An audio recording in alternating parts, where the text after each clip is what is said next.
함께 보실 하나님 말씀은 구약성경 잠언 1장입니다. 11월 1일 11월에는 잠언서를 읽게 됩니다. 오늘은 1일이니까 1장을 읽도록 하겠는데 1장은 33절까지 길게 되어 있어서 다 읽기는 시간이 제한이 되고요. 1절부터 19절까지 말씀을 함께 봉독하겠습니다. 구약성경 잠언 1장 1절부터 19절까지 말씀, 구약성경 911면 전후를 보시면 되겠습니다. 1절부터 함께 봉독합니다. 다윗의 아들 이스라엘 왕 솔로몬의 잠언이라. 이는 지혜와 훈계를 알게 하며 명철의 말씀을 깨닫게 하며 지혜롭게 공의롭게 정의롭게 정직하게 행할 일에 대하여 훈계를 받게 하며 어리석은 자를 슬기롭게 하며 젊은 자에게 지식과 근신함을 주기 위한 것이니 지혜 있는 자는 듣고 학식이 더할 것이요 명철한 자는 지략을 얻을 것이라. 잠언과 비유와 지혜 있는 자의 말과 그 오묘한 말을 깨달으리라. 여호와를 경외하는 것이 지식의 근본이거늘 미련한 자는 지혜와 훈계를 멸시하느니라. 내 아들아, 내 아비의 훈계를 들으며 내 어미의 법을 떠나지 말라. 이는 내 머리에 아름다운 관이요 내 목에 금사슬이니라. 내 아들아, 악한 자가 너를 꿰일지라도 따르지 말라. 그들이 내게 말하기를 우리가 함께 가자. 우리가 가만히 엎드렸다가 사람의 피를 흘리자. 죄 없는 자를 까닭없이 숨어 기다리다가 스월같이 그들을 산채로 삼키며 무덤에 내려가는 자들 같이 통으로 삼키자. 우리가 온갖 보화를 얻으며 빼앗은 것으로 우리 집을 채우리니 너는 우리와 함께 제비를 뽑고 우리가 함께 전대 하나만 두자 할지라도 내 아들아, 그들과 함께 길에 다니지 말라. 내 발을 금하여 그 길을 밟지 말라. 대저 그 발은 악으로 달려가며 피를 흘리는데 빠름이니라. 새가 보는 데서 그물을 치면 허디리겠거늘 그들이 가만히 엎드림은 자기의 피를 흘릴 뿐이요 숨어 기다림은 자기의 생명을 해할 뿐이니 이익을 탐하는 모든 자의 길은 다 이러하여 자기의 생명을 잃게 하느니라. 아멘. 감사합니다. 오늘 함께 살펴볼 하나님 말씀은 잠언서 1장입니다. 11월부터 잠언서를 읽어나가게 되기 때문에 오늘 첫날이어서 잠언의 개요를 살펴보고 본문을 통해서 또 은혜 받도록 하겠습니다. 여러분도 갖고 계시는 말씀일기 11월 말씀일기 책자 앞부분에 보면 잠언의 개관에 자세하게 나와 있습니다. 다 살펴보진 않고 몇 가지만 살펴보도록 하겠습니다. 10페이지 보시면 3번부터 보겠습니다. 3번 잠언이란 명칭, 잠언서의 책 제목에 대해서 간단하게 설명이 되어 있는데 히브리어 명칭은 미슐레이 셀로모로 되어 있습니다. 미슐레이 셀로모 무슨 뜻이냐면 솔로몬의 잠언이라는 그런 뜻입니다. 이 잠언이 무슨 뜻인가 라고 할 때 원어적으로 미슐레이라는 그런 것은 마샬이라는 말에서 파생된 말인데 마샬은 평행한, 유사한이라는 뜻을 갖고 있습니다. 그러니까 비교를 통해서 설명하는 말이다. 그래서 솔로몬의 비교를 통해서 설명하는 말로서 직역할 수 있겠습니다. 그리고 다음 11페이지 보시면 기록자와 기록연대가 있는데요.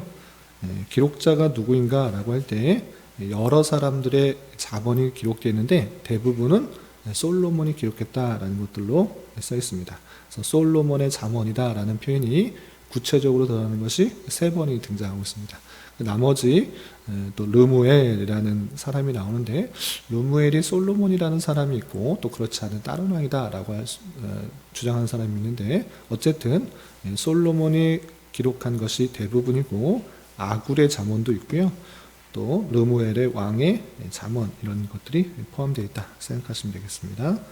그리고 11페이지 중간 보시면 잠언에서 말하는 지혜가 무엇인가 되는데, 잠언의 목적은 지혜를 가르치기 위한 것이라 되어 있고, 잠언서는 이 지혜를 세 가지 주제, 세 가지 초점에 맞춰서 설명하고 있다라고 되어 있습니다. 그게 무엇이냐라고 할 때 호크마라는 그 지혜가 등장하고 있는데, 이 호크마의 지혜는 원리를 실천에 적용할 수 있는 실천적 능력을 말할 때 이 호크마라는 지혜가 쓰이는 것을 볼 수가 있고요. 이뿐만 아니라 비나라는 총명도 이 지혜를 뜻하는 것입니다. 그래서 진리와 거짓을 지적으로 구별할 수 있는 능력, 그리고 투시야라는 통찰이 있는데 영적 혹은 심리적으로 권위 있는 직관으로서 건전하고 유능한 지혜를 뜻하는 말로 등장하고 있습니다. 그래서 잠언서의 지혜는 단순히 하나를 말하는 것이 아니라 여러 가지 의미들을 담고 있다 생각하시면 되고요. 12페이지 보겠습니다. 12페이지. 잠언의 신학적 주제에 되는데, 잠언에는 제의 또는 구속역사 같은 그런 예수님의 그 사역에 대한 것들이 자세하게 나오지는 않습니다. 예수님께서 어떻게 피를 흘리고 돌아가실 것인가 이런 이야기는 나오지 않습니다. 그럼에도 불구하고 아주 중요한 신학적 사상들이 담겨 있는데, 그것은 무엇인가 라고 할 때 하나님을 경외하는 사상, 그것들이 잠언서에 잘 드러나고 있다라고 할 수 있습니다.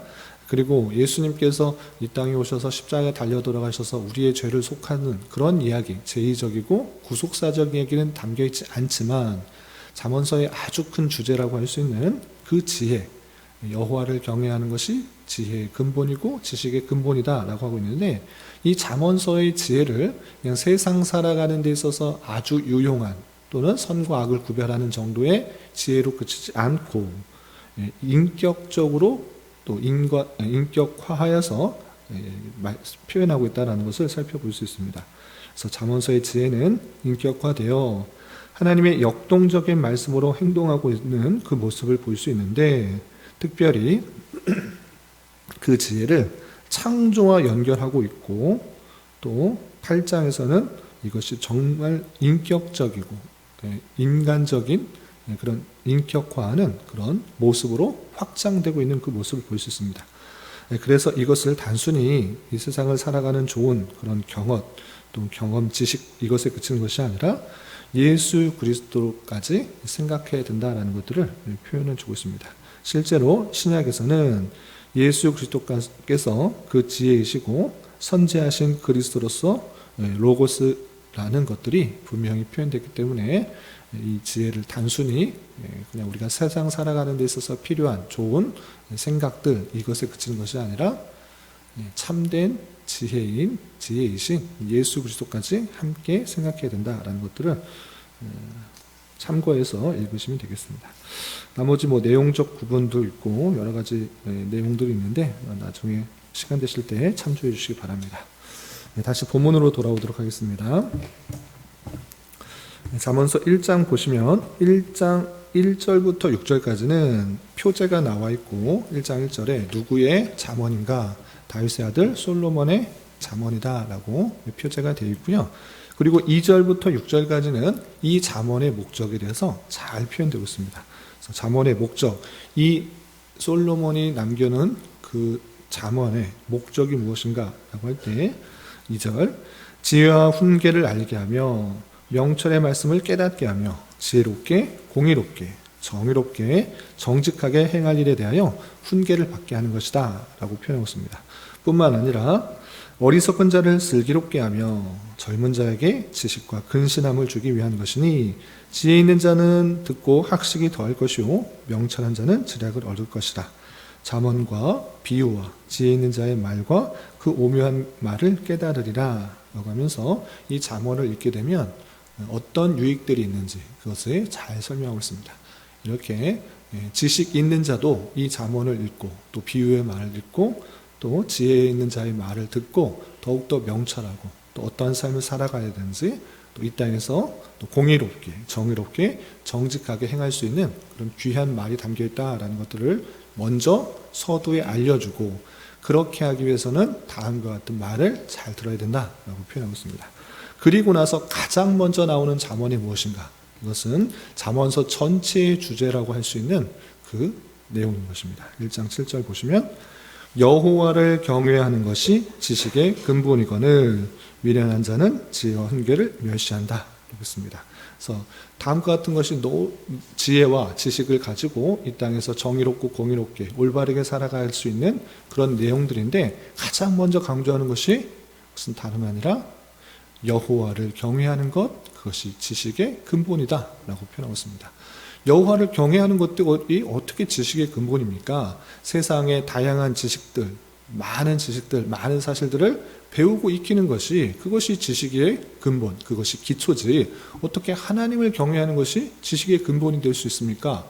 앞뒤 문맥이 맞지 않습니다 라고 생각할 수 있으나 가만히 생각해 보면 우리가 세상적인 그런 다양한 사실들에서 알 수 있는 것은 그것이 참이고 그것을 믿기 때문에 그것을 나의 지식과 또 지혜로 삼을 수 있는 것입니다.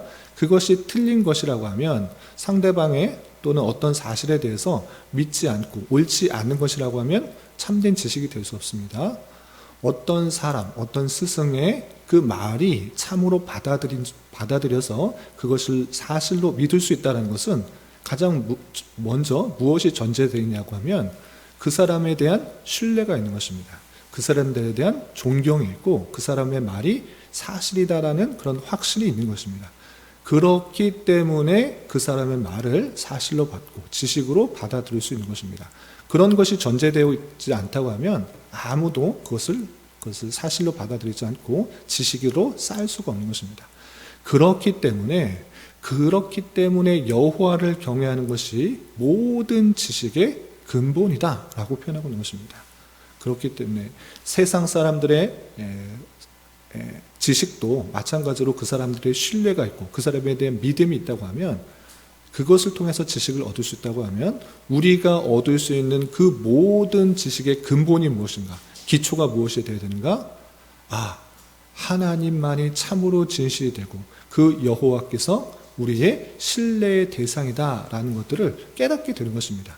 그러므로 그를 경외하는 것, 그를 두려워하는 마음으로 사랑하는 그 전제가 되었을 때 이 세상에 살아갈 수 있는 모든 지식을 그로부터 얻을 수 있는 것입니다. 그래서 여호와를 경외하는 것이 지식의 근본이다 라고 표현하고 있는 것입니다. 마찬가지로 그 바로 뒤에 보면 이런 표현이 있는 것입니다. 8절을 보시면 내 아들아 내 아비의 훈계를 들으며 내 어미의 법을 떠나지 말라 했습니다. 자녀로서는 마땅히 부모의 말을 잘 들어야 된다. 부모를 공경해야 된다. 이 정도로 그치는 것이 아닙니다. 자녀로서는 가장 신뢰할 만한 사람, 가장 경험이 많은 사람, 그 사실들을 모두 겪은 사람이 누구인 것입니까? 옆집 아저씨, 잘 모르는 사람, 그 사람은 신뢰가 없기 때문에 그 말을 들을 수가 없는 것입니다. 그러나 부모는 자신을 낳아줬을 뿐만 아니라 어렸을 때부터 쭉 길러왔고 사랑하는 자이기 때문에 자녀를 사랑하는 것이기 때문에 그 모든 것들을 자세하게 알려주는 사람이고 자녀로서는 그를 신뢰하는 마음으로 그의 모든 사실들, 그 말하는 모든 것들을 신뢰할 수가 있는 것입니다. 그래서 가장 자녀로서는 따라야 될 사람이 부모인 것입니다. 그렇기 때문에 우리 자녀된 자로서는 그 아버지의 훈계, 어머니의 법을 떠나지 말고 그것을 잘 지키는 것, 그것이 자녀로서의 마땅한 것이고 또 이 세상을 살아갈 때 가장 기본이 되는 그런 모습이다라고 할 수 있는 것입니다. 그리고 7절과 그 앞절과 연관하여 생각해 보면 그렇기 때문에 이 세상 모든 만물을 창조하시고 가장 사랑하시는 그분께서 말씀하시는 그 모든 것들의 귀를 기울일 때 우리가 살아갈 수 있는 그 모든 것들을 알 수 있게 된다. 그래서 지식의 근본이다. 여호와를 경외하는 것이 지식의 근본이다 라고 선언하고 있는 것입니다. 그리고 10절 이하 19절까지는 길게 표현되고 있는데 한마디로 주제가 이것입니다. 그것은 무엇이냐? 10절에 표현된 그 말씀인 것입니다. 10절 보시면 내 아들아 악한 자가 너를 꿰일지라도 따르지 말라. 악한 자가 이 세상에 많이 있는데 하나님을 경외하고 하나님을 따르고 또 하나님의 말씀을 기준하여서 살아간 사람이 아니라 자신의 이익과 유익을 위해서 사람을 속이는 수많은 사람들이 있다. 수많은 사람들이 있는데 그들과 함께하지 말고 그들의 꾀를 따르지 말고 그들과 함께하지 않음으로 말미암아 잘못된 길을 가지 말라라고 표현하고 있는 것입니다.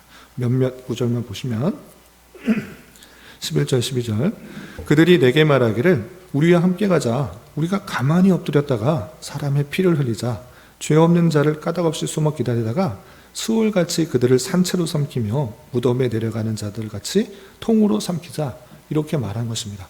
어떻게 보면 자신의 힘과 능력을 가지고 약한 사람들을 빼앗는 것, 이런 악한 사람들이 이 땅을 살아갈 때 당연하게 나타난 것입니다.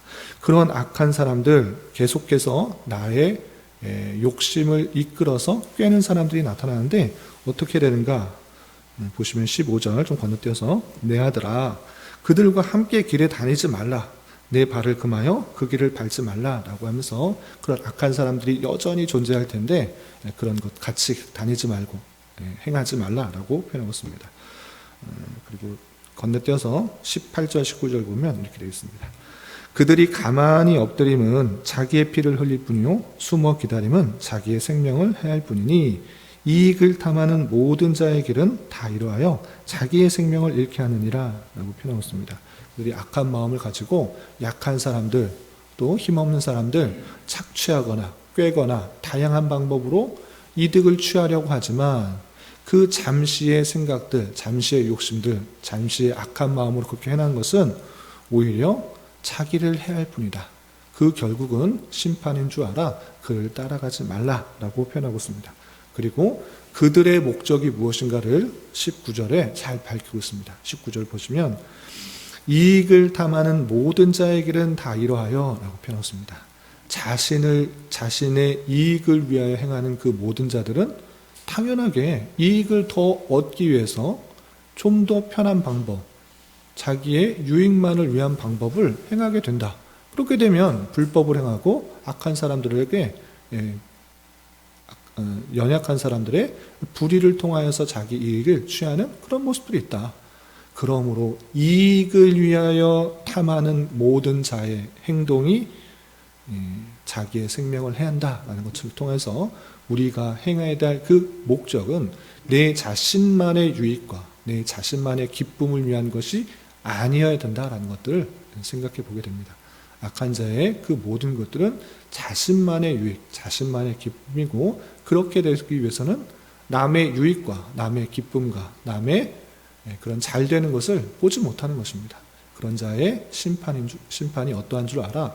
우리는 그런 자와 함께 하지 않는 것에서 그치지 않고 더욱더 적극적으로 나의 기쁨과 나의 유익만을 위한 삶이 아니라 상대방의 기쁨과 상대방의 유익까지도 함께 생각할 수 있는 것, 그것이 참다운 여호와를 경외한 자의 삶이라는 것들을 기억해 봤으면 좋겠습니다. 그리고 20절이야 33절까지 길게 나와 있는 내용은 무엇인가 라고 할 때 지혜를 의인화하여서 인격화하여서 지혜가 우리를 부르는데 그것을 무시하고 멸시하고 듣지 않게 되면 어떠한 해가 오는지 잘 표현하고 있습니다. 보시면 20절 지혜가 길거리에서 부르며 광장에서 소리를 높이며 시끄러운 길목에서 소리를 지르며 성문 어귀와 성중에서 그 소리를 발하여 이르되 너희 어리석은 자들은 어리석음을 좋아하며 거만한 자들은 거만을 기뻐하며 미련한 자들은 지식을 미워하니 어느 때까지 하겠느냐라고 표현하고 있습니다. 지혜 자체가 이곳저곳에서 왜 이렇게 어리석게 사냐? 너희들 욕심대로 살았냐? 그 어리석음 가운데 자기 유익만을 기뻐하며 그렇게 왜 이렇게 사느냐라고 지혜가 외친다라고 하고 있습니다. 그 지혜 자체가 의인화, 인격화해서 다양한 사람들에게 그 어리석음을 지적하는 것을 볼 수 있습니다. 그러면서 어떻게 하는가?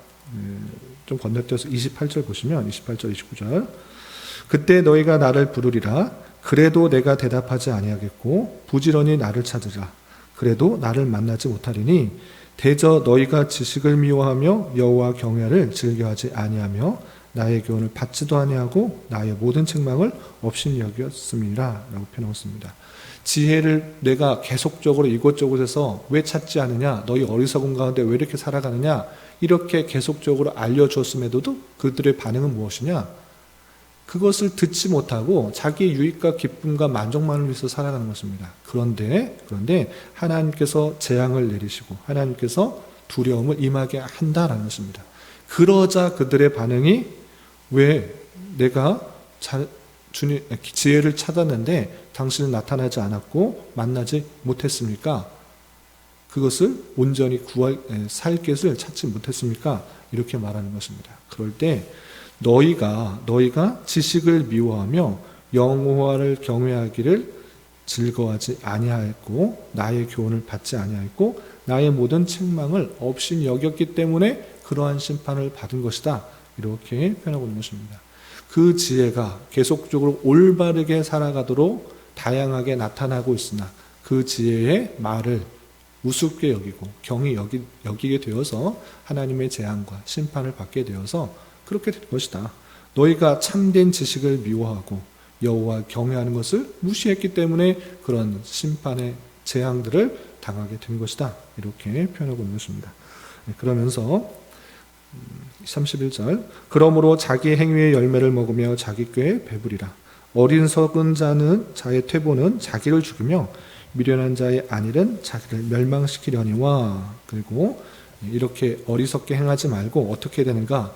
오직 내 말을 듣는 자는 평안히 살며 재앙의 두려움이 없이 안전하리라 라고 표현하였습니다. 제가 이곳저곳에서 나타나고 참된 귀를 기울여 할 곳을 말하고 있는데 그것을 듣지 않는 것이 아니라 그 지혜의 말을, 지식의 말을 잘 듣고 여호와를 경외하는 것을 통하여 평안히 살고 재앙의 두려움이 없이 안전하게 살 것이다. 이렇게 표현하고 있는 것입니다. 이렇게 1장에서는 우리가 이 땅을 살아갈 때 가장 먼저 해야 될 자세가 무엇인지를 잘 표현해 주고 있습니다. 그것은 여호와를 경외하는 것입니다. 이 세상에 경륜이 많고 연륜이 많고 많은 경험을 갖고 있는 사람, 그런 사람 마땅히 존중해 줄 만한 것입니다. 그들이 이 세상을 살아가면서 경험하였던 많은 노하우 우리가 따를 만한 것입니다. 그러나 그보다 훨씬 더 크고 놀라운 분이 누구신가? 그것은 다름 아니라 여호와인 것입니다. 여호와가 이 세상 모든 만물을 주관하시고 창조하시고 주관하시고 다스리신다는 그 사실들을 기억하며 나의 욕심과 나의 계획과 나의 이익과 나만을 위한 삶이 아니라 하나님께서 이 세상을 어떻게 주관하시고 또 그 인생들에게 무엇을 원하시는지를 말씀하시는 그 지혜에 귀를 기울이며 그 말씀대로 살아가야 될 것입니다. 그러할 때 참된 지식과 또 참된 지혜 속에서 평안히 살게 되고 재앙이 두려움 없이 안전하게 되는 그런 삶을 살게 될 수 있다는 사실을 잊지 말아야 될 것입니다. 이런 말씀의 교훈에 따라 오늘 하루 남은 한평생 힘있게 살아갈 수 있는 저와 여러분이 되시기를 주님의 이름으로 부탁을 드립니다. 기도하겠습니다. 하나님 아버지 감사합니다. 오늘 말씀을 통하여 지식의 근본이 무엇인지와 또 악한 자와 함께하지 말 것과 지혜를 무시하는 자에 대한 탄식의 잠언의 말씀을 살펴보았습니다. 이런 말씀을 대하는 자로서 내 자신의 연약함과 지식의 한계를 바로 보게 하여 주시고 이 세상 다른 것이 아니라 하나님을 참으로 경외하는 자세를 가지는 것을 통하여 참된 지식과 지혜를 얻게 하여 주시고 자신의 이익과 만족만을 꾀하는 악한 자들의 유혹과 미혹을 잘 분별하여 따르지 않도록 하여 주옵시며 참된 지혜 되신 주님의 교훈과 책망으로 이 세상을 살아감으로 우리에게 닥치는 여러 가지 힘든 상황 속에서도 두려움 없는 평안한 삶을 살아갈 수 있도록 인도하여 주시옵소서. 주님, 11월이 시작되었습니다. 11월은 결산과 계획이라는 주제로 한 달을 보내려고 합니다. 한 해를 되돌아보며 잘 결산하게 하여 주시고 부족한 점은 잘 보완하고 잘한 것은 계속적으로 발전적으로 이어갈 수 있도록 잘 계획하고 준비하는 한 달 되게 하여 주시옵소서. 주님, 교회 내 육체의 질병과 연약함으로 가족의 전도와 신앙을 위해 자녀의 학업과 진로를 위해 직장과 사업장의 문제로 주님께 간절히 기도하는 여러 지체들이 있사오니 주님께서 그 모든 상황과 여건, 마음과 생각을 주장하여 주셔서 우리의 기대와 소망보다 훨씬 더 풍성한 것들로 채워주시는 하나님을 깊이 경험할 수 있는 기회 되도록 인도하여 주시옵소서. 이 시간 각자 간절하게 간구하는 기도 제목 주님께서 들으시고 가장 선한 것들로 응답하여 주시옵소서. 예수님의 이름으로 기도 올리옵나이다. 아멘.